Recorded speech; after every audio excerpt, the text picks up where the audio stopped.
السلام عليكم ورحمة الله وبركاته. ازيكم عاملين ايه؟ يا رب تكونوا دايما بألف خير وفي أتم صحة وفي أحسن حال يا رب. لو أول مرة تشوفوني أنا اسمي هبة. لو لسه ما اشتركتيش في القناة يلا اشترك وما تنسيش اللايك والشير. النهاردة يوم جديد وفيديو جديد، وقبل ما نبدأ يلا نصلي على الحبيب. اللهم صل وسلم وزد وبارك عليك يا حبيبي يا رسول الله. بصوا بقى يا جماعة، الفيديو ده متصور يوم الجمعة، فعايزة اقول لكم ان يعني كل الناس تقريبا بيفطروا يوم الجمعة فول وطعمية والكلام ده، الا بقى في بيت ماما.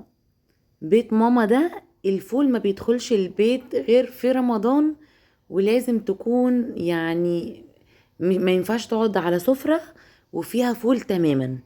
بصوا يا جماعة، مش ما بتحبوش، هي بتقرف منه. والله حرفيا بتقرف منه. لو عيش يعني في اول السفرة والفول في اخر السفرة، استحالة انها تاكل العيش ده علشان السفرة فيها فول. ف فعايزة اقول لكم ان هي ماما ما بتحبش الفول تماما.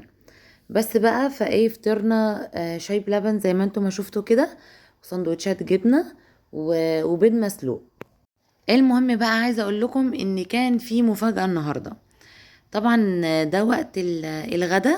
ماما قالت لي ايه، في طبق كفتة يعني جاهز في الفريزر. هي ماما مش شارياه جاهز، لا هي اختي يعني دايما بتعمل لها شوية حاجات كده وتحطهم لها في الفريزر، عشان ايه؟ انها بس تسوي الاكل وما تتعبش وكده. فطلعت طبعا طبق الكفتة ده من الفريزر، وبدأت ان انا ايه اعمل النهاردة رز وكفتة رز.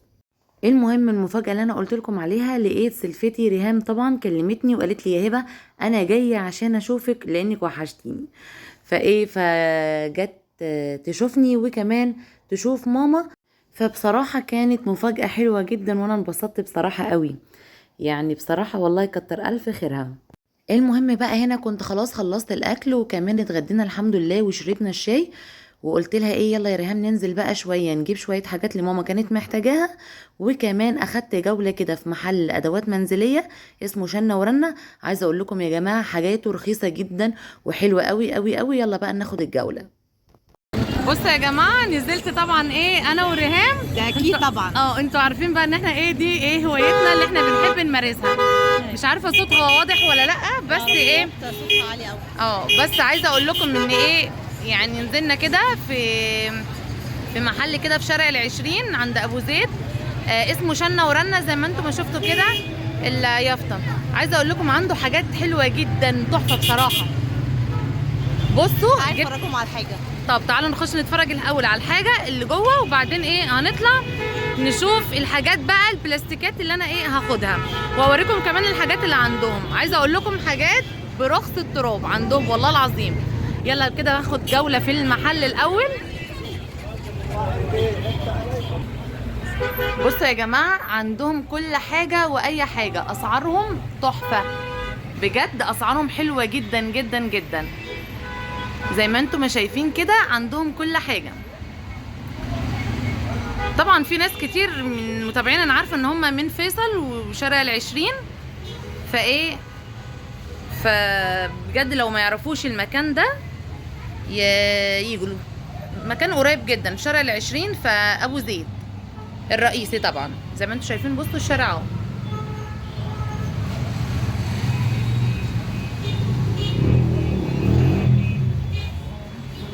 بصوا بقى، انا نفسي بقى اخد الطقم ده جامد.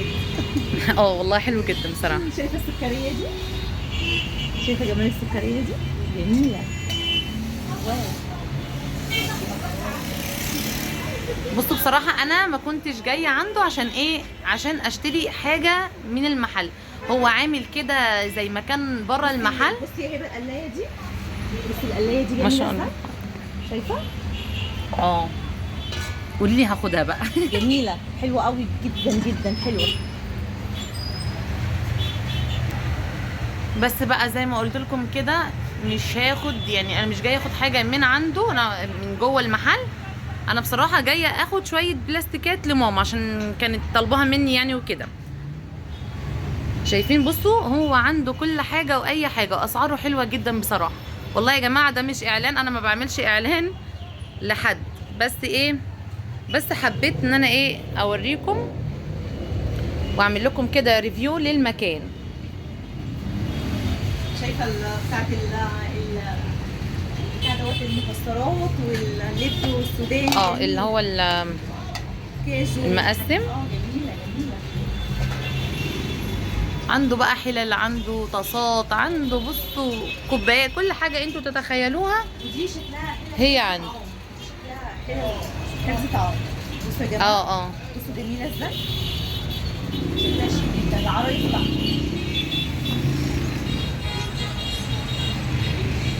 طبعا بقى الديكورات والحاجات دي.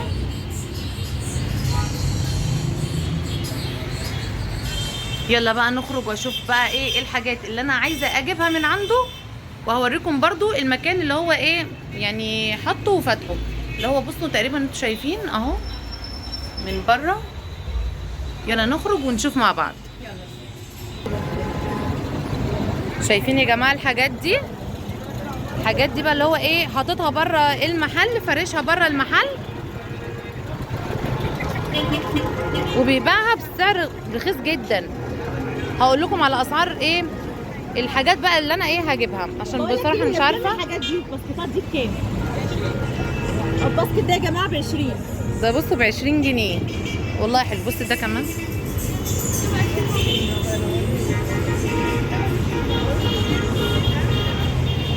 في ازاز ميه. اديني بقى من الاطباق دي كده، اديني 2 احمر، ولو في بينك كمان تمام. بكام ده؟ ب20. ده ب20 ب20. هاخد الاثنين دول. بصوا يا جماعه برضو عنده الحاجات دي برضو اسعارها حلوه جدا، وعنده اكسسوارات كمان، وعنده اكسسوارز كمان وتوك ومش عارف ايه. توك جميله.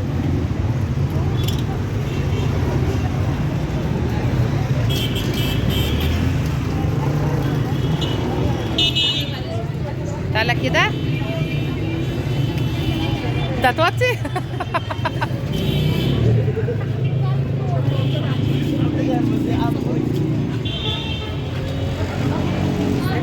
اسالك كام الحاجات اللي قدامه اللي هناك دي؟ كلها ب10. ب10. بصوا يا جماعه كل حاجه بقى هنا ب10.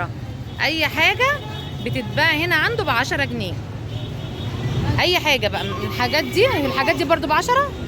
يعني التوك والاكسسوارز والحاجات دي كلها ب10 جنيه، والحاجات دي كمان عنده بقى. يعني الجنب اللي هناك ده اللي انا وريته لكم في الاول ده تقريبا بقى ب20، والحاجات الكبيره مثلا ب50 او 55 وكده.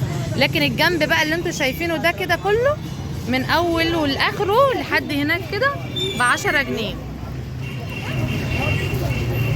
بصوا كل الحاجات البلاستيكات ديت ب10 جنيه.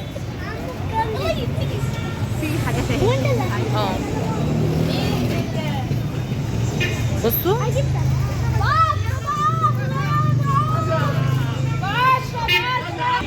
طبعا عشان في ناس واقفه فانا ايه اتجهت للناحيه التانية. بصوا كل حاجه عنده من اللي انتوا شايفينها دي ب10 جنيه. اي حاجه ب10. توابل اهو. الطقم ده برضو ب10. بصوا بقى انا هاخد طبعا الحاجات بقى اللي انا محتاجاها وعايزاها. ودي علبه ثلاجه يا جماعه. ودي علبه ثلاجه برضه. دي علبه ثلاجه. بس بقى هاخد بقى الحاجات اللي انا عايزاها، ولما اروح هوريكم الحاجات اللي انا اخدتها وايه، وهصورها معاكم واقول لكم ايه اسعارها ايه. يلا اشوفكم تاني. بصوا بقى يا جماعة، هنا خلاص كنا روحنا انا وريهام تمام، وايه وماما لقيتها يعني بعتت بنت اختي جابت بيبسي. في ناس طبعا هتقولي مقاطعة او مش مقاطعة. بصوا يا جماعة بصراحة انا بعقلها من ناحية تانية خالص، ان الشركات دي المصريين هم اللي شغالين فيها. معنى ان هنقاطع والمصانع دي هتقفل، فالناس دي اكل عيشها يعني مش هيعرفوا يشتغلوا، فاهميني، وهيتقطع عيشهم. فدي عقليتي وده تفكيري بصراحة. من ناحية موضوع المقاطعة او المش مقاطعة والكلام ده. بس بقى عايزة اقول لكم ان ريهام قعدت معايا لحد الساعة 2 وحاجة، يعني سهرت معايا شوية لحد ايه ما جوزها جه اخدها بعد شغله وكده. قضت معايا يوم صراحة كان جميل جدا، وانا بصراحة بحب اليوم اللي هي بتبقى موجودة فيه بصراحة. هي اختي وحبيبتي وصاحبتي وكل حاجة بصراحة ليا.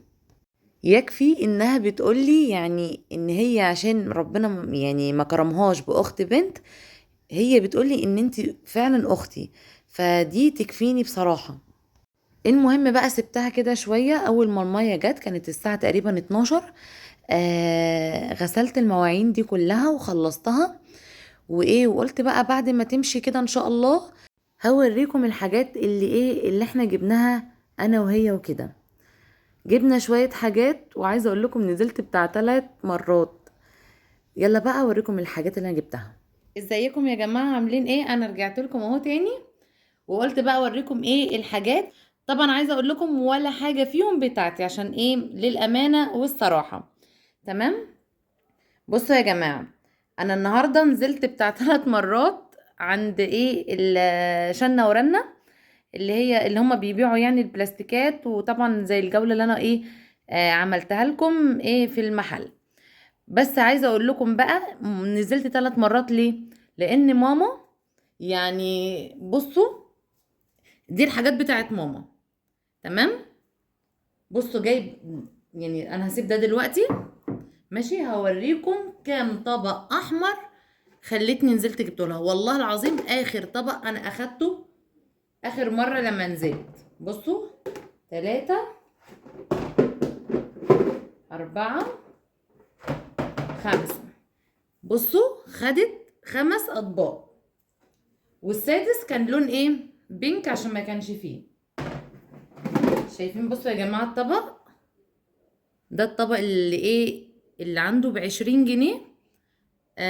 اخدت لها منه، كنت جايبه لها 2، خلتني جبت لها 3 تاني احمر عليهم وايه وواحد بينك. تمام. الطبق ده يا جماعة ايه ب20 جنيه. ماما بقى اخدت ما شاء الله ال5. طب ليه يا ماما هتعملي ايه ب5؟ قالت لي يعني انا بحب الاطباق علشان ايه اوزعها.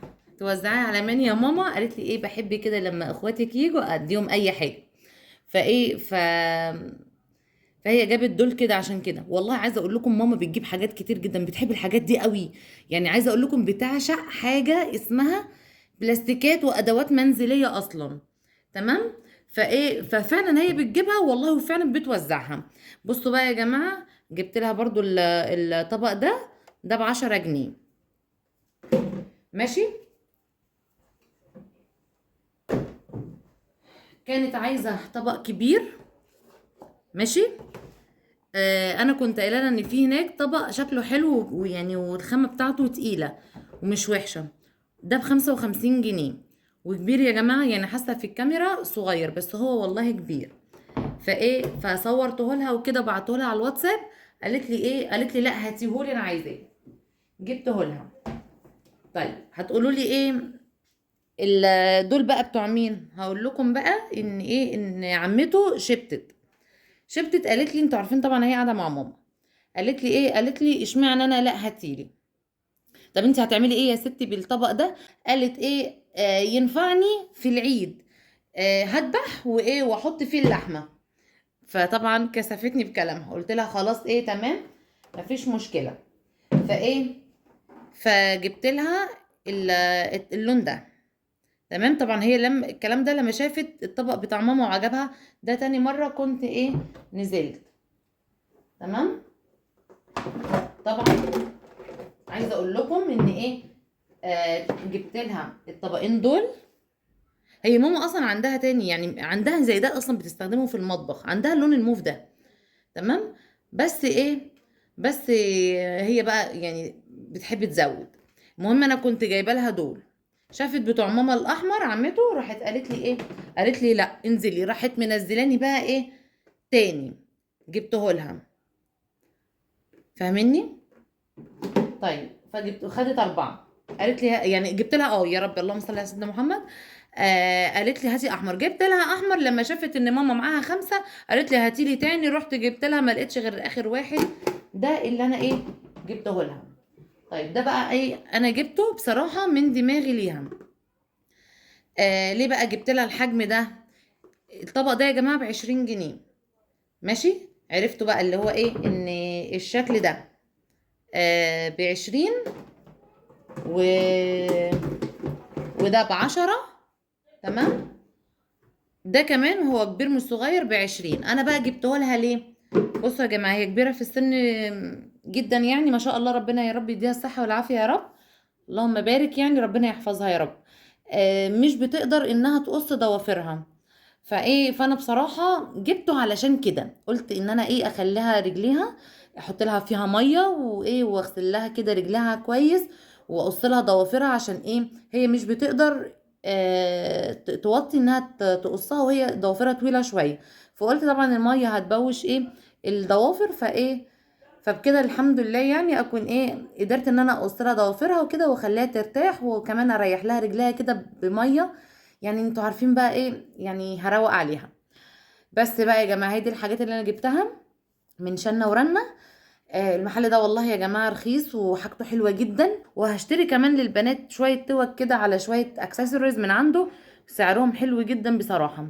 بس بقى يا جماعه هو ده كان فيديو النهارده، يا رب كده يكون عجبكم ويكون كده هادي كده ولطيف. بس كده، بشوفكم على خير في فيديو جديد واقول لكم مع السلامه.